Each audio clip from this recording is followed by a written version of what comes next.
इमरान खान की गाड़ी के ऊपर। हम अपने नाज़रीन को बताएं कि चेयरमैन तहरीक इंसाफ इमरान खान की गाड़ी पर शेलिंग की जा रही है। अब्बास शब्बीर हमारे नुमाइंदे हमारे साथ मौजूद हैं। उनकी जानिब से जा रहा है कि इस वक्त G11 का जो आखिरी पुल था वो क्रॉस कर रहे थे चेयरमैन तहरीक इंसाफ और उनका काफिला, और इस दौरान उनके काफिले पर शेलिंग की गई है। पुलिस की जानिब से कारकुनान को हटाने की कोशिश की जा रही है। चेयरमैन तहरीक इंसाफ इमरान खान का काफिला अपनी मंजिल की जानिब रवा दवा है। जुडिशल कॉम्प्लेक्स की जानिब जैसे जैसे बढ़ता जा रहा है वहां पर कोशिश की जा रही है कि कारकुनान को हटाया जाए और पुलिस की जानिब से शेलिंग की जा रही है। जी अब्बास, आवाज आ रही है आपको?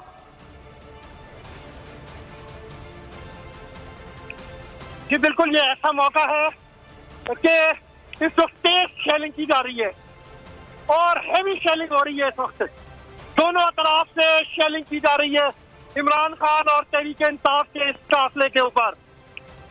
हर तरफ शेल है, हर तरफ धुआं ही धुआं है।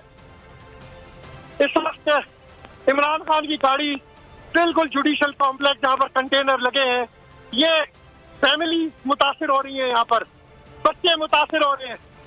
हर तरफ शेलिंग ही शेलिंग है और बड़ी हैवी शेलिंग इस वक्त इमरान खान के काफिले पर की जा रही है। एक पुरअमन काफिला था, बहुत बड़ी तादाद के अंदर लोगों ने हथियार तोड़ दिए। मैं आपको ब्रेकिंग न्यूज दे रहा हूँ कि लोगों की तरफ से हथियार को तोड़ा जा रहा है और लोग आगे की तरफ बढ़ रहे हैं। रात से ही और जो दूसरे लोग हैं वो कारकुनों को कह रहे हैं कि आगे की तरफ आए गाड़ियां लेकर। ये हैवी शेलिंग इस वक्त पुलिस की तरफ से की जा रही है, जिसका और ये एक्सपायर शेल्स है जिसका काफी रिएक्शन है।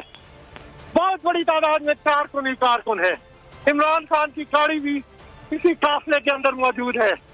कारकुनान, ये देखें जी, अब कारकुनान ने तमाम ट्रैफिक को रोक लिया है। एक अफरा तफरी का आलम है। शेलिंग दोबारा से जो हर जगह में शेलिंग कर रही है। पुलिस की तरफ से